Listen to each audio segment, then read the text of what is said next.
Folks, hello and welcome to Tavern Chat. I'm your host, Eric Tenkar, your bartender in the OSR. Before we start into this video, there's an affiliate link on the bottom of the screen. By the way, we're going to be going back up on podcasts, so maybe you're not seeing this, maybe you're listening to this. If that's the case, I will read you the link. It is for various D&D classic games, Baldur's Gate 1 and 2, Neverwinter Night Enhanced Edition, Planescape Torment, I believe Icewind Dale, a bunch of Pathfinder computer RPGs, a recent Warhammer 40k Rogue Trader RPG from December of 2023, all up on Humble Bundle. You can snag, you can get the D&D collection, I think, for like $10. Including Neverwinter Night and a bunch of bonus content on that one. Go to tenkars-tavern.games/CRPG. It's an affiliate link. When you shop with the affiliate links that we share here, you get something cool and you help support this channel. So, there is a current discussion topic going on the ENWorld forums, or the ENWorld forums, depending on how you say it. And it's D&D for everybody. And of course, anybody can play D&D, right? There's no license that's required. There's no permitting process. I'm not saying it's a constitutional right to play D&D, but everybody can pretty much play D&D if you can read, and if you can't read, have somebody explain the game to you. But does that mean that every game session, every group, every campaign is for everybody? And the answer is no. And I know there are people going, well, yeah, but what if I want to join a campaign at whatever location? The GM runs a session that they want to run. Okay?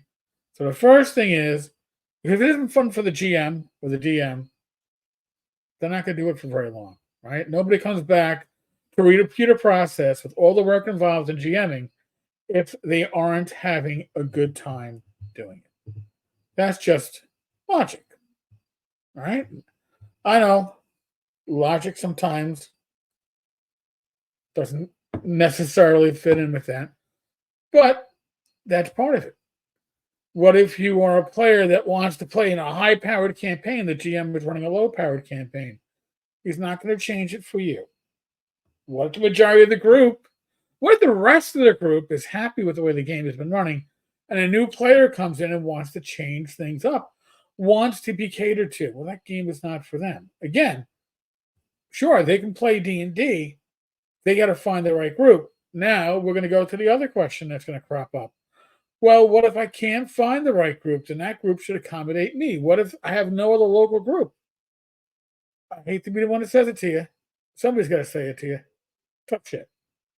You have the internet. I live in New York City, but I like to play old school RPGs. And the best way to find a group for that has been online. I use Roll20. I play with a lot of people that I know from online that have similar interests, and we bust each other's balls. We are nut busters, just like in a regular gaming group. Same kind of feel to it, same kind of chemistry. Now, what do I suggest if you are adding a new player to the group? Because that's always a fear, right? There's a fear of adding a new player to a group. They are going to not fit. Again, gaming is a social thing, right?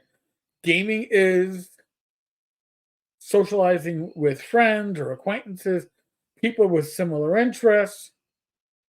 I'm not talking about convention gaming. That's a whole other topic. But I'm talking about you've got a regular game group and you want to add an additional player. Maybe somebody had to drop out. Maybe somebody wants to drop in. This is the way I've always handled it. I'm not saying it's the only way, It's the way that's worked for me. It's worked for the gaming groups that I've been in. I tell the player who wants to join in, it's like, oh, I'm really looking for a gaming group, or maybe I want to bring them in. And usually this falls upon the GM, right? Because the GM, for good or bad, is the focus of the campaign. They're the ones that set the time. They're the ones that set the day. They're the ones that say we're playing every other Tuesday, whatever the case may be. Okay. So usually the GM is the one that invites a new player in, or maybe another player says, hey, I have a friend, my brother, my cousin, somebody from work wants to try this out.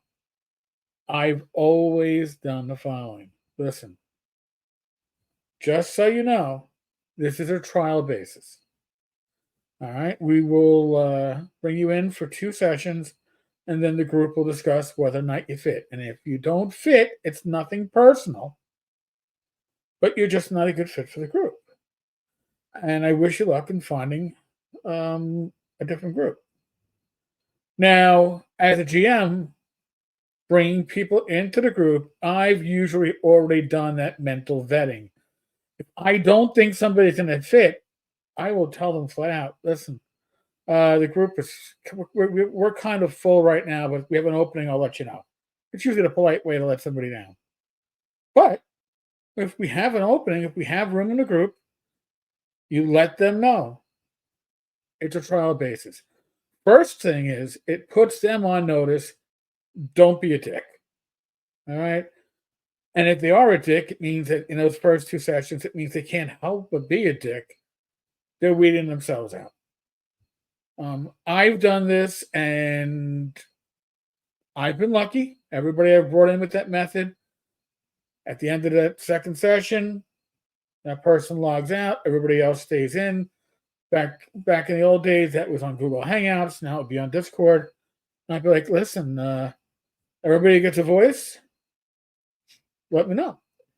Now, usually people go, yeah, he's a good fit, or you hear, and actually, I've never heard it. Yeah, I've heard the, yeah, you know what? It doesn't make a difference to me. Non-committal. Non-committal to me is a yes. All right. But if somebody says, oh, you know, I really, there's something about so and so, then you take that into account. Because again, gaming is social. Don't be the GM that ruins a good campaign, a good gaming group, because you want to bring somebody in that just doesn't fit. Is gaming for everyone? Yes. Is every gaming group for every person? No. No. Should be common sense. Some people it isn't. So give me your feedback. Tell me how do you handle this? How do you add people to a group that's already established? How do you form a new group that isn't established? Do you just pull people randomly from your friends group, or do you kind of go with people that you already know will interact well with each other? Again, gaming is a social activity. You need to take all that into account. Folks, as always, be safe, be well. God bless. Roll the dice, roll them well. Yes, it's a Friday. No, there's no live stream. I mentioned that earlier in the week. Dungeons, Dragons, and Discourse with myself and Glenn Hallstrom will be this Sunday night, 8 p.m. Hope to see you all there. Catch you later. God bless. Good night.